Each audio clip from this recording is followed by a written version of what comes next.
হাই বন্ধুসকল, আজি আছোঁ 1 নং ৰমাইগাভৰু ৱাটাৰ ছাপ্লাই। আশা কৰোঁ আপোনালোকে ভালেই আছে। আমি কৰ্মব্যস্ততাৰ মাজতে অকণমান ভিডিঅ' আগবঢ়ালোঁ। পেইণ্টিং কৰিব আহিছোঁ ৱাটাৰ ছাপ্লাইত। ইমান লেতেৰা হৈ থাকে ঠাইখন আৰু কিমানখিনি শুৱনি কৰোঁ আমি, তাৰে কিছু নমুনা আপোনালোকক দেখাবলৈ যত্ন কৰিম। সকলোফালে লেতেৰা পৰিৱেশ, ৰং চং নাই, গোটেই বালি মছলা পৰি আছে। সকলোখিনি চাফ চিকুণ কৰি আমি ৱালপটি মাৰি আছোঁ।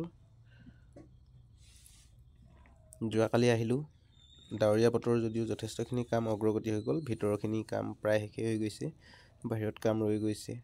টয়লেটো হৈ গ'ল, ৱালবিলাক বাকী আছে, বাউণ্ডাৰী ৱালবিলাক। যথেষ্টখিনি কাম বাকী আছে আৰু 2টা দিনত শেষ কৰাৰ টাৰ্গেট আছে। আৰু 2টা দিনৰ ভিতৰত আমি গোটেই কামখিনি শেষ কৰিম বুলি ভাবিছোঁ, সংকল্প লৈছোঁ। তো এফালে সন্মুখৰ ফালেও আছে বাকী। আপোনালোকক দেখুৱাবলৈ যত্ন কৰিম যিমানখিনি পাৰোঁ, কেনেকুৱা হৈ থাকে লেতেৰা পৰিৱেশ আৰু কিমান ধুনীয়া কৰি থৈ যাওঁ আমি যোৱাৰ লগে লগে ঠাইখন কিমান ধুনীয়া হয় দেখিবলৈ। তাৰে কিছু নমুনা আপোনালোকক দেখুৱাবলৈ যত্ন কৰিম। কেনেকুৱা হৈ থাকে চাওক। এইটোতো অকণমান মাৰি দিছোঁ, অলপ শুৱনি লাগিছেই। তো যোৱাকালি আৰু লেতেৰা আছিলে পৰিৱেশ, আৰু 2টা দিনৰ ভিতৰত ইয়াৰ সম্পূৰ্ণ ৰূপ চেঞ্জ হৈ যাব। ইয়াক দেখিবলৈ সম্পূৰ্ণই বেলেগ কৰি পেলাম। আপোনালোকে চাই খুব ভাল পাব।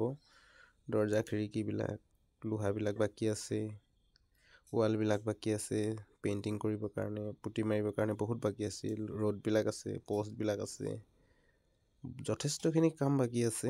এইবোৰ সকলোবোৰ চাফ চিকুণ কৰি আমি ইয়াত ৱালপুটি মাৰি, কালাৰ কৰি, ছবি আঁকি ইমান ধুনীয়া কৰি থৈ যাম, আপোনালোকে চাই খুব ভাল পাব।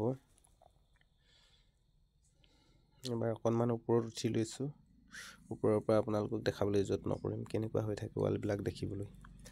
যদি কালাৰ কৰা নাযায় কেনেকুৱা লাগে দেখিবলৈ, আপোনালোকে তাৰ নমুনা কিছু চাই লওক।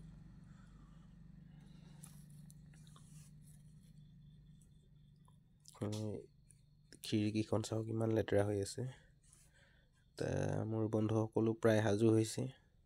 4জন ওলাই গ'লেই আৰু কেইজনমান বাকী আছে। ইমান লেতেৰা হৈ থাকে খিৰিকীবোৰ চাওক, দৰ্জা খিৰিকীবোৰ চব চাফ চিকুণ কৰি আমি পেইণ্ট কৰিব লগা হয়। যথেষ্টখিনি কষ্ট কৰোঁ আৰু মোৰ বন্ধু সকলো যথেষ্টখিনি কষ্ট কৰি আহিছে আৰু কৰি থাকিম আগলৈও। এনেদৰেই আমি দিনবোৰ পাৰ কৰিছোঁ কষ্ট কৰি। আমি অহাৰ আগতেই কেনেকুৱা হৈ থাকে ঠাইবিলাক, ৱালৰ ষ্টাইল চাওক, নিউ মডেল। আমি ইয়াৰ পৰা ওলাই যোৱাৰ পাছত কিমান ধুনীয়া হয়, তাৰে তলফালে চাইছেনে ৱালৰ গুৰিত এইবিলাক মছলা দেখিছে? বুজি পাবৰ কাৰণে কমচে কম গোটেই বাউণ্ডাৰীটো যদি কালেকশ্যন কৰা যায় 30 কেজি ওপৰত অৱস্থাত আছে মছলা পাব।